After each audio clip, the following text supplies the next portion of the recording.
From multiplying to incredible strength and reading the mood. Trust me, it's not as bad as it sounds.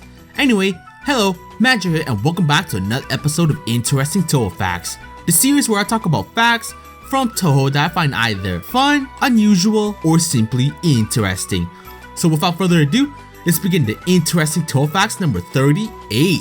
Number 5. So remember back in episode 35 where I mentioned in Hiso Tensoko that Suwakos can beat herself up in Sanae's route. No doubt it was funny, but I never gave it much of a thought as I assumed it was there for gameplay purposes. But I've learned that it could be canon that Suwakos fought herself. Confused? Don't worry, I'll explain. In versus mode, if you have Suwakos fight herself, one of the win codes says this: gods can split themselves infinitely. Now that in itself sounds crazy enough to be its own separate video, but anyway, given that quote, it's not impossible to say that Suwakos was beating herself up. Since Sanae can call Konaka or Suwakos and that gods can split themselves, it is feasible to assume that the Suwakos fighting each other is canon and not just for gameplay wise.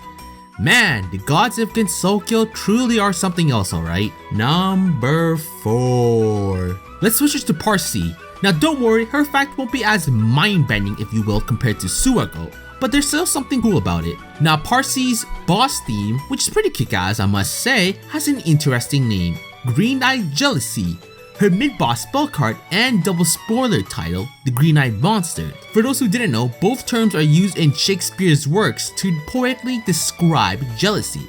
So from the looks of it, Parsi was inspired quite a bit from Mr. Shakespeare to have her spell card and theme named after them. Kinda like Zune and Agatha Christie's work. Number 3. I want to talk about Yarormyr's appearance as there's something cool about it I never realized till recently. Yarormyr has brown eyes and blonde hair tied up in a bun with a ribbon. She wears a black and brown dress that's poofy on the waist, some black shoes with white socks, and a yellow ribbon tied around her lower body. Now that's your basics when it comes to her, but I want you to count the amount of buttons on a shirt. If you notice, it's 6. Now you may ask what's the significance. If you add those buttons plus her eyes, that will make it 8. The number of eyes a spider usually has.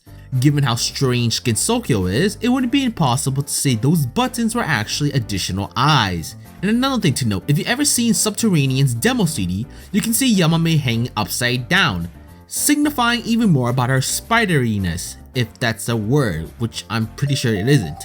Number 2. Now we know Onis are packing some bloody heat as they have been considered some of the more physically stronger yokais. Given this, it would make sense for Yugi to have this insane amount of strength as well. In fact, Yugi possesses enormous strength that succeeds that of any other kind of yokai. She has arguably the greatest super strength, as even Suika, that was considered strongest in this sense by the time of Silent Sinner in Blue, admits that Yugi might be physically stronger than she is.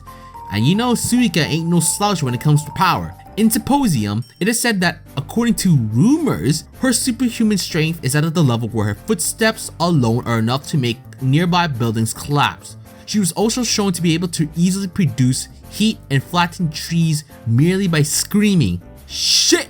Calm down there, Godzilla! We already have one big ass monster wreck in Japan, we don't need to add an Oni into the mix." Number 1. Ever been in a situation with one or multiple people where you weren't for sure on how to act or say because you couldn't tell the mood and such? If you did, this person might be the best to bring along. Eek has a unique ability called Reading the Atmosphere. In her Scarlet Weather Raspberry official profile, it is stated she can read the mood of a place and adapt to it right away. She doesn't try to break the mood unless there's a very urgent reason. Sounds like way too much work if you ask me. Anyway, flexibility is stronger than stiffness. When necessary, she vanishes completely and parries any attack.